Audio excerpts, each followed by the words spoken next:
Hi, my name is Wilman Ziada, New York City-based director and creator of theater, television, and film, and also proud FENIX Global Artist Ambassador. Today, I am thrilled to be speaking with the acclaimed country duo, Carvin Walls. For more on Carvin Walls and the incredible duo that is Kelly and Troy, you can read more about them right below this video, but in the meantime, here is a sneak peek at their latest single, 3 in the Morning. Oh my god! Wow! Treatment, what's that mean?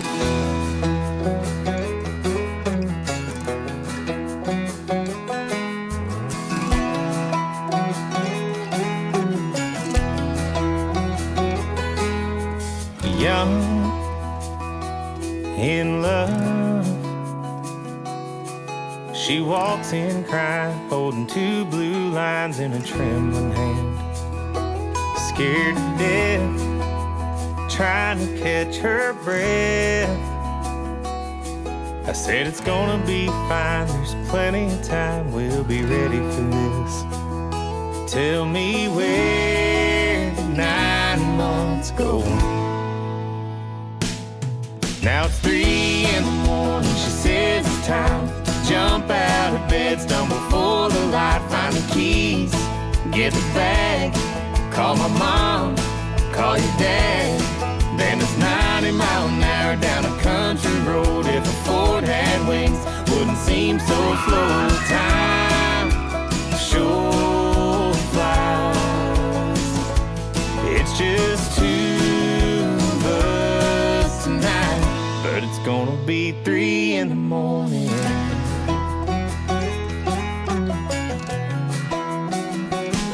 Candlelight, salt water and wine. Apparently that's the recipe to make a life. And a little sunshine, dancing in the moonlight, mixing a little dream, and it needs us to tonight. It's 3 in the morning, she says it's time to jump out of bed, stumble for the light. Well, hello, Kelly and Troy, how are you? Hi! Doing great. How about yourself? I'm doing so much better now that I'm speaking with the acclaimed country duo, Carvin Walls, and I'm so excited that the audience has got a little sneak peek of your latest single, 3 in the Morning. Kelly, I will ask you first, my fellow tri-state area-er, if that's a word. I want to It is know. now. It is now. You're welcome. I know that you are both, Kelly being the city girl meets the country boy of Troy.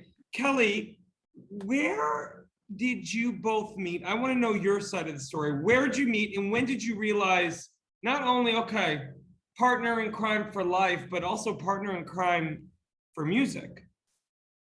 So I had moved to Nashville 9 years ago, like to the date in September. So I moved in September, and in October I went to a writer's night, because that's what you do, you go out and network. And this writer's night that I went to, Troy was there, and he was there to see this guy, Kevin So, that we both knew. And we both didn't know anybody there. So Kevin introduced us. We sat together, just talked. It was like nothing. It was just very, common, nothing crazy. And then we exchanged CDs, exchanged numbers. Because that's what you do in Nashville, Yeah. of course. We liked each other's stuff. Then we got together and wrote. And it was just really, really easy. Like, we noticed our harmonies were just like really tight. Like, it almost had like a family style sounding harmony. And we were both like, this is weird. And then he just ended up like, he came over at noon to write, and he ended up leaving at like 3 in the morning. And we were just like drinking tea and talking about life.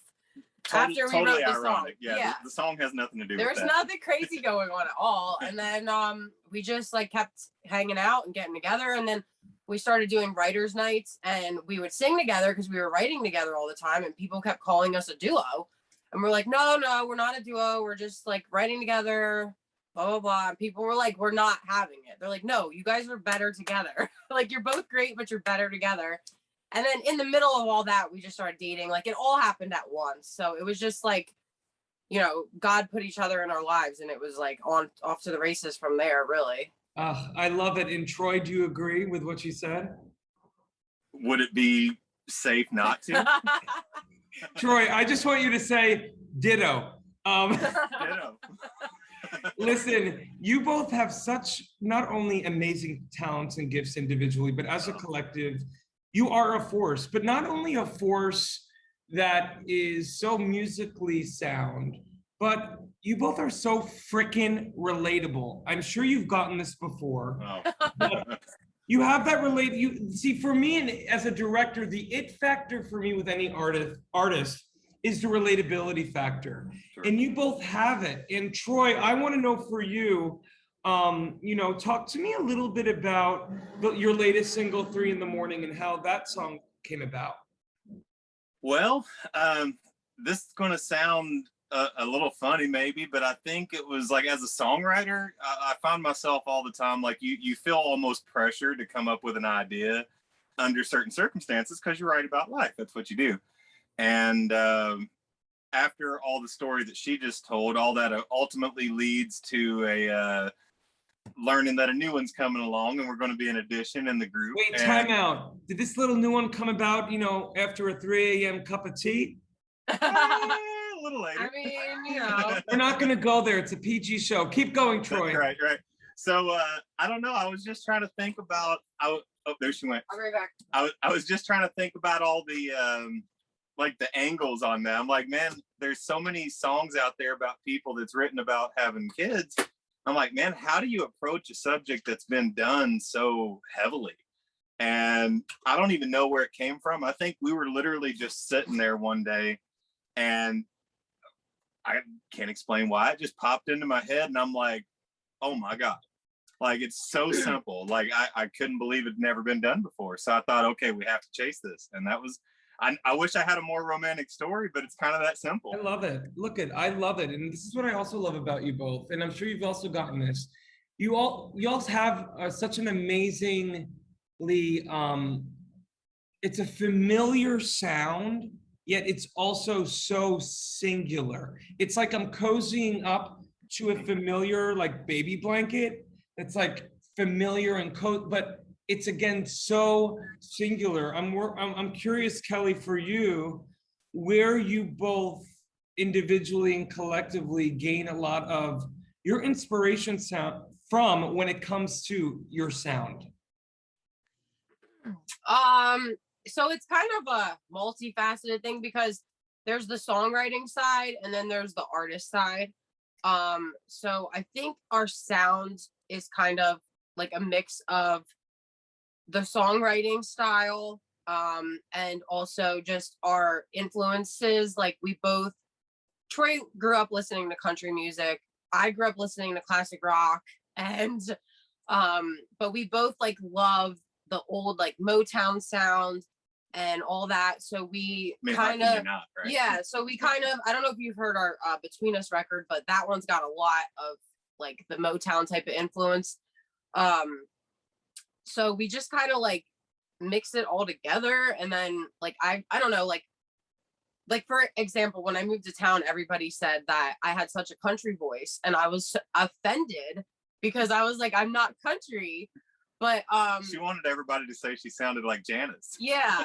But I don't know. It's just funny because, like, sounds can just happen when you just like let them come That's about. right. Like, we didn't force it. It just kind of is what it is with Well, our Kelly, influence. you took my next question right off my page, because if people, and I hope they do, because for our audience watching for more on the incredible Carvin Walls, you can read more about them right below this video and listen to all of their music. You have this very natural cross-genre, dare I say, fusion. And that's why I asked about the inspiration. I can definitely hear it, all of your inspirations, but again, it's through the filter of the both of you in a very singular way. I'm curious to know, during this time, obviously it's been tough on all humans, especially artists, and now obviously artists who have a budding family. I'm curious what you were able to do during these past 18 months in terms of, looking ahead, not only personally, but professionally, in terms of the type of music you want to continue to put out there and whatnot. Yeah, I mean, there's a lot to speak to for the times right now. And we've talked about that. Like, we want to talk about the times and, you know, not be too shy of that, you know, carefully. But yeah, and then just there's been a lot of time just to reflect and experience life. Like, we got to spend the whole year with our baby, and that just gives us a whole new perspective on life to write about. And we're actually going on a songwriter retreat in 2 weeks out in Arizona, and we're going to write for a whole week.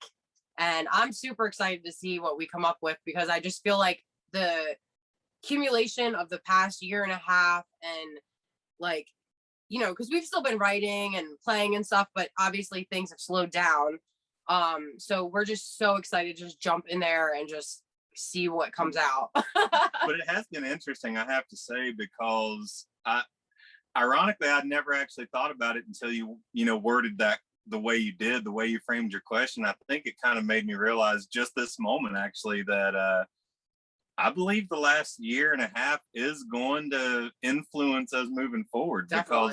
Because not just in a personal sense, but even from an artistic sense. It's like, how I don't know how you can be in our position and claim to speak to people's souls, or that's what you hope to accomplish in this world that we live in, in this industry. You hope to reach someone on a deep level, and how can you not address the last year and a half?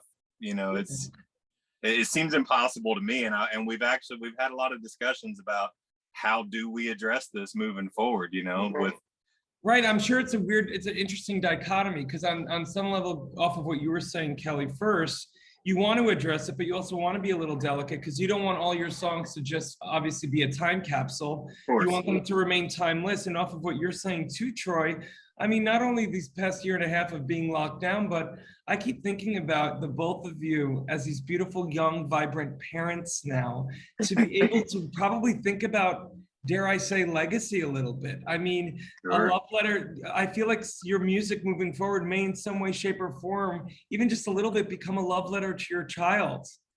That's a good idea. I like it. We might It's be the right theater behind- director in me. I literally was listening to all of your stuff, and I'm like, ooh, Will, don't tell them what you're thinking, but whatever, I'm gonna anyway. Right. God bless. Hey, My let's husband hear it. hasn't been able to shut me up yet. No. Kelly, we can Good relate, thing, I think. baby.